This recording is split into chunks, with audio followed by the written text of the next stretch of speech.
path to destruction. Tinubu raises alarm, very strong alarm, concerning Nigeria's external debt servicing. Okay, so how was the debt generated? It was Buhari's government that was absolutely clueless for 8 years that put Nigeria into that position. And then Tinubu cannot deny that he's not part of that government as well, because he brought Buhari to power, according to his claims as well. Okay, so why is he raising this alarm now? He has been part of APC government from 2015. And in fact, as a matter of fact, he's a kingmaker in APC. So it's APC that has put us in that big mess. So why is he shouting now? That is the big question. Why is Tinubu shouting now? Is he not part of the government that generated all of that? President Bola Tinubu emphasized that the nation's current approach of servicing debt with nearly 90% of its revenue is unsustainable and would lead the country towards a path of destruction. Speaking at the opening ceremony of the Nigerian Bar Association annual conference in Abuja, on Sunday, Tinubu expressed concern about the lack of widespread electricity in Nigeria and the prevalence of poverty. He questioned whether the country could continue its pattern of servicing external debt with such a significant portion of its revenue, highlighting that this trajectory is detrimental. He stressed the necessity of making tough decisions to avert this path of destruction. Which tough decision now? Collecting more tax from the people, because I know that is what they want to do. Tinubu recognized that the reforms his administration is implementing might bring initial hardship, but he stressed their importance for the nation's growth. He underlined that these reforms are crucial for building a prosperous country that future generations will benefit from. This is now fallacy. I don't see anything good coming from this government. That is the truth. From morning till night, I don't believe whatever Tinubu is saying about corruption. Okay, he can't fight corruption. There's nothing he can do about it. Servicing debt, he has been part of it because he's part of APC that generated the debt. And probably that is why they handed it over to him. And he vowed that he will continue for when Buhari stopped. So, and what is it that Buhari carried on? He was borrowing and servicing debt. Okay, and borrowing to share, not really borrowing to invest. And that is very, very bad. Furthermore, Tinubu emphasized the need for Nigerians to shift their attitude and mindset to contribute to the nation's progress. He urged everyone to focus on the present and future, working collectively to build a great nation. Boyibo. And people are already reacting to what Tinubu said about debt servicing with 90% of Nigeria's revenue. That is not sustainable. But how did we get there? Who started it? Okay. How many ministers do you have? How much is their monthly pay? Instead of merging the ministries or merging the ministries, you created more. I wonder how you think. Yes, you say Nigeria is servicing debt. You want to control cost of governance, but you bloated your cabinet, okay, with almost 45 ministers already inaugurated, and you are going to bring in more.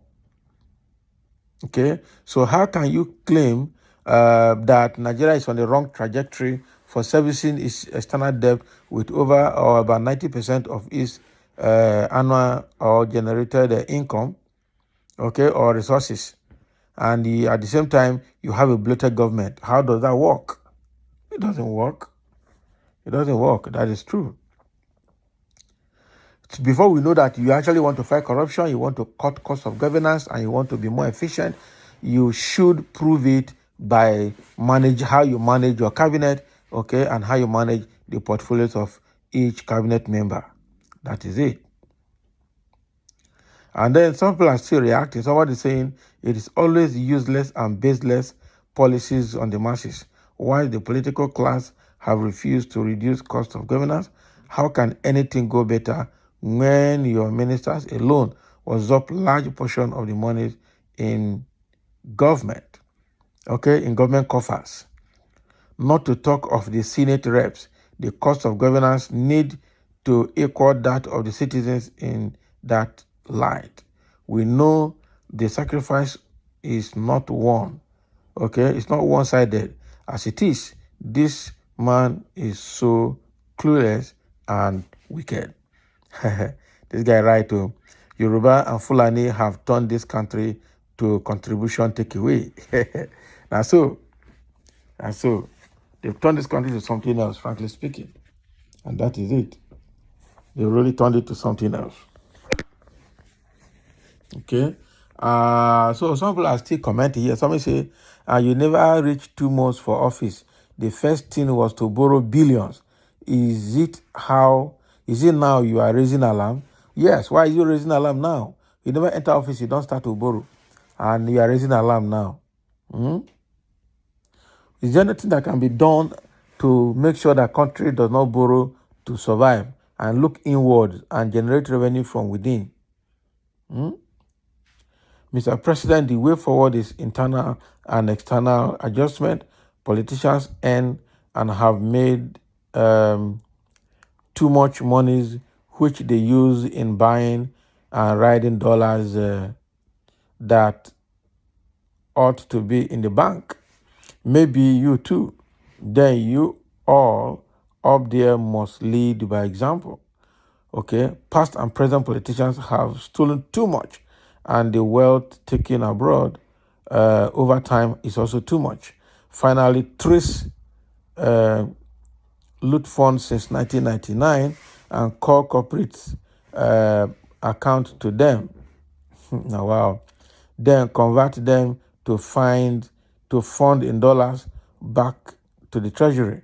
Finally, you people should reduce your what? Some people they mother English here. I tell you, they don't write well, they don't speak well, and the way you speak is obviously the way you write. So that is what is happening. Tinubu now is raising alarm. The way Nigeria is servicing external debt is a path to destruction. That something has to be done immediately. What is it that has to be done? Your government is bloated with members. Okay, you have not looked at the cost of governance. You have not looked at anything. You are telling other Nigerians to tighten their belt, and you are shouting now that something has to be done. What is that has to be done? If there's anything that has to be done, reduce the number of senators, House of Rep, and the number of ministers. Then we'll start from there. Okay. So that is what Tinubu is saying. I don't know what your take is, but the fact remains that no matter what he says, people are not going to take him serious, because when he came to power, he came and initiated borrowing again. Initiated borrowing again. So thank you for listening, and let's have a comment.